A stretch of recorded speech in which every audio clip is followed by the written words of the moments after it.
Aujourd'hui, je t'embarque dans un voyage dans le temps à la découverte de la fabuleuse histoire du skate dans la ville lumière. Paris est connu pour ses monuments emblématiques et son atmosphère romantique, mais elle regorge aussi d'innombrables spots qui ont vu naître plusieurs générations de skateurs. Depuis les années 70 jusqu'à nos jours, les skateurs parisiens ont réussi à s'approprier les lieux. Au fil des décennies, la pratique est devenue bien plus qu'un simple loisir. C'est transformé en mode de vie, une culture à part entière qui influencera la mode, la musique et l'art. Prépare-toi, prends du popcorn, on va plonger ensemble dans l'histoire du skate parisien et on fera tout ça en visitant des lieux emblématiques de la ville. Que tu sois skateur chevronné, amateur, passionné ou simple curieux, cette vidéo est faite pour toi. Alors attrape ta planche, ajuste tes trucks et rejoins-moi à travers ce voyage inoubliable du skate parisien. Pour commencer cette histoire, la première question qu'il faut se poser, c'est quand est-ce que le skate est arrivé en France. Comme tu peux t'en douter, il n'y a pas vraiment de date exacte. Le skate fut créé dans les années 60 aux États-Unis et les premières planches de skate seront importées vers le milieu des années 60. Ça va d'abord arriver du côté basque grâce à Jim Fitzpatrick, qui était à la base dirigeant d'une marque de skate aux États-Unis et qui s'est dit tiens, on va essayer de viser un autre marché. Et franchement, il était pas bête, il a senti le filon. Mais tu t'en doutes, les planches de skate vont très vite remonter le territoire. Mais sans se mentir, ça a pas fait grand bruit. Les planches à l'époque sont encore très rustiques à cause des roues en argile, ce qui rend la pratique très hasardeuse et super compliquée. Dès qu'il y avait un tout petit caillou ou une petite aspérité, tu partais dans le décor. Les roues étaient super dures. Il faudra donc attendre quelques années et l'arrivée des roues en uréthane par Frank Nassourcy pour voir une vraie évolution dans la discipline. Dans la fin des années 70, la ville de Paris comptait environ 25 000 pratiquants, 5 magazines et 35 magasins spécialisés. Ouais, on peut dire que c'était pas mal. Le skate à l'époque fait effet de mode et on aura un raz-de-marée de skateurs à Paris, et plus spécialement à un endroit. C'est le premier spot emblématique de skate de la ville lumière, j'ai nommé le Trocadéro.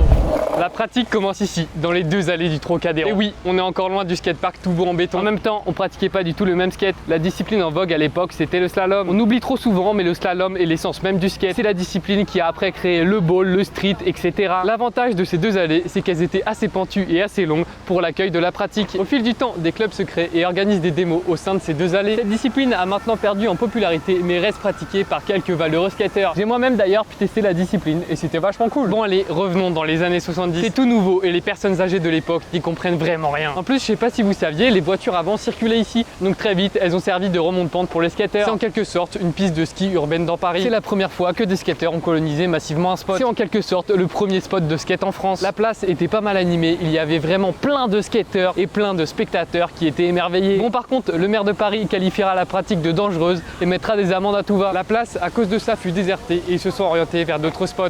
En 1978, avec quelques mois d'intervalle, deux énormes skateparks vont se construire en région parisienne. Le premier se situait à La Villette et le deuxième à Issy-les-Moulineaux. Ce sera en partie grâce à ces deux skateparks et aux pratiquants que le skate commence à rentrer doucement dans la culture populaire. Et c'est peut-être aussi un petit peu grâce aux films américains. Le premier parc à être construit était le skatepark de La Villette. Ce planchodrome, comme l'appellera le magazine Le Monde à l'époque, était unique en son genre. On n'avait jamais vu ça à Paris. Le parc mesurait 3500 mètres carrés. Il était majestueux, énorme, à l'image des parcs américains. Dedans, on y retrouvait un bowl, une piste de slalom et un pump track. Et oui, il n'y avait aucune partie street normale. Rodney Mullen n'avait pas encore inventé la discipline. Le parc, dès son inauguration, était bondé. Il y avait 3000 personnes tous les week-ends. Je sais pas si vous voyez ce que ça représente, 3000 personnes, mais pour un skatepark, c'est vraiment énorme. Carrément, pour te dire, il y avait la queue devant les modules. Si tu voulais faire une line, fallait attendre 20 minutes. 2 mois après, c'est au tour du skatepark de Issy-les-Moulineaux d'ouvrir, du nom de Béton Hurlant. Ce parc s'inspire de ce qui se fait de mieux en Californie. Ce skatepark a vraiment été fait main dans la main avec des skateurs français et américains. Le parc était super bien conçu quoi. Ça change des parcs actuels que les mairies font faire qui n'ont aucun sens. Ce skatepark coûtera 1,5 million de francs, ce qui équivaut aujourd'hui à 900 000 euros. C'est vraiment une très grosse somme pour ce genre de construction. Le parc était équipé d'un halfpipe de 15 mètres, de magnifiques balls et d'une piste de slalom. Même l'inauguration était folle. Tous les meilleurs skateurs de la ville y étaient conviés. Le skatepark fera parler de lui à l'étranger. On verra par exemple El Famoso, Tony Alva, Iraide ou encore Alexis Lepester. Pour ceux qui oublient, Tony Alva fait quand même partie des Z-Boys. C'est une légende du skate et je pèse mes mots. On est vraiment dans l'essor du skate parisien. On a d'ailleurs quelques marques de skate françaises qui se lancent. Une se démarquera des autres et ce sera Banzai. Le problème c'est que le skate a fait effet de mode. Il a fait un gros boom mais il fera une grosse chute. Et cette descente aux enfers va arriver plus vite que prévu. Dès le début des années 80, plein de skateurs ont arrêté la discipline. Ce qui n'a pas aidé la croissance du skate à l'époque était qu'il n'y avait que 2 skateparks, donc trop peu d'infrastructures. C'est sûr que si tous les jours tu dois faire la moitié de Paris pour aller au skatepark, bah ça peut décourager. Il y avait que 2 pôles centrales et en fait il y avait rien aux alentours. Donc si t'habitais loin, c'était super compliqué pour faire du skate. À l'époque, je vous rappelle, le street n'existait pas. Ou en gros, c'était vraiment les tout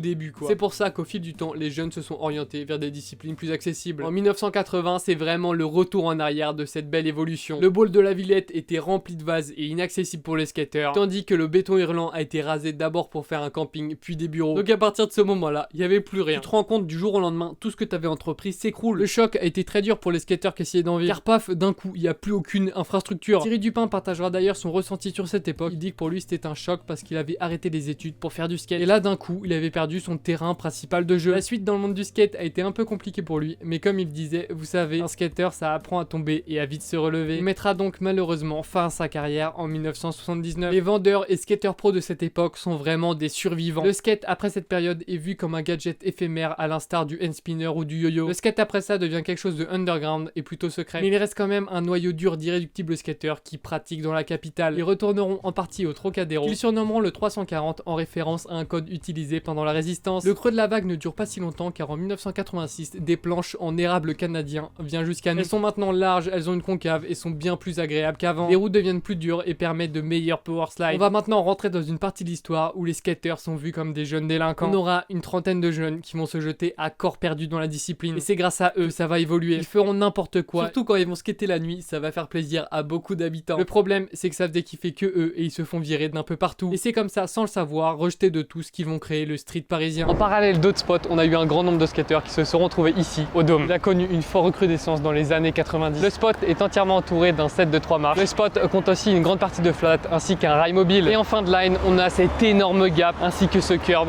qui est utilisé pour faire du grind. On a pu par exemple y voir Stéphane Larence imposer un gros frontside flip. Et pour finir dans le spot, il y a cette partie imposante avec cet énorme set d'escalier et surtout cet énorme curb. Il y a vraiment eu pas mal de très beaux tricks mis là-dessus, comme par exemple Eric Coston avec son fameux back 5-0 ou plus récemment Aurélien Giraud avec son fameux tri flip 50-50. D'ailleurs, ce spot regorge de plein de surprises. On a par exemple un énorme gap de 3 flat 4. Ce spot a vu passer pas mal de skateurs pro comme Stéphane Janowski en switch flip ou encore ce bon vieux Tycho Jones en hard flip qui était vraiment incroyable. En tout cas, si vous êtes de passage dans la capitale, n'hésitez pas à faire un tour ici. C'est vraiment l'un des spots emblématiques de Paris. Regardez comment le gap est gigantesque par rapport à moi. Faut avoir une certaine motivation pour se lancer dessus. Les skateurs parisiens bougent de spot en spot jusqu'à trouver l'endroit parfait. Et ce sera au Jardin des Halles. Dans ce parc, il y avait une œuvre d'art, plus exactement un cadran solaire à fibre optique. Et comme par hasard, cette œuvre ressemblait fortement à une courbe de skate. Vraiment, le spot avait l'air dingue. On avait l'impression que c'était fait pour les skateurs. Les habitués l'appelleront la vague en référence à sa forme. Le spot est très photogénique et on y verra plein de super skateurs y imposer leurs tricks. Comme par exemple Jason Lee en Backside Disaster. Mais bon, apparemment toutes les bonnes choses ont une fin et le module est détruit en 2011. Avant sa destruction, c'était même devenu un endroit de pèlerinage pour plein de skateurs. On a pu voir des Européens, des Américains skater ce spot mythique, comme par exemple le iconique Mark Foster. Le spot est tellement iconique qu'il a été reproduit pour le Paris Skate Contest organisé par Red Bull. On a vu Vincent Milou y mettre un incroyable Smith. Tu te rends compte, même 15 ans après, le module est ancré dans les mémoires. Nous voici au spot de Bercy, ou en tout cas ce qu'il en reste. Car oui, le spot est détruit, mais j'avais quand même envie de venir ici pour vous présenter un petit peu les modules, ou en tout cas à quoi ils ressemblaient à l'époque. Allez, on est parti, on va faire comme s'il existait encore et je vais vous présenter tout ça avec de belles images. Depuis les années 90, les skateurs de Paris se divisaient en plusieurs groupes. Il y avait les Dômeurs, les mecs de Nation, les mecs de République et les mecs de Bercy. Bon, eux, ils étaient pas beaucoup, mais ils étaient là. Ce spot a pour particularité d'avoir des curves vachement cool et un énorme gap de 5 blocs que tu peux gap d'ailleurs par étape. Tu peux faire 2 blocs, puis 3, puis 5. Par contre, quand tu fais 5, t'étais vachement chaud. Les curves ont commencé à être waxés en 1994. Mais c'est que vers 1997 que le spot va gagner en popularité à cause des anti-skates placés à Bastille. Ce sera Andrew Reynolds en 1999 qui va mettre la lumière sur ce spot en mettant un incroyable kickflip sur les 5 blocs en first try. Ce mec est vraiment trop fort, il aime trop mettre ses tricks en first try. Après ça, grâce à lui, chaque skater qui passait dans la capitale était obligé d'imposer leurs meilleurs tricks sur ces 5 blocs. Andrew Reynolds reviendra d'ailleurs ici pour imposer d'autres tricks comme un backside 180 heel flip et même un backside ollie 360. À deux doigts de lécher le sol maintenant que je sais que Andrew est passé par là. Mais attention, il n'y a pas que lui qui va mettre d'incroyables tricks. Il y avait aussi le switch frontside flip de Adrien Bullard. Depuis les années 90, des skaters viennent rider ici pour faire du flat ou du grind. Le renouveau de la place va être en octobre 2016. À la suite des Bastille Day organisés par Volcom,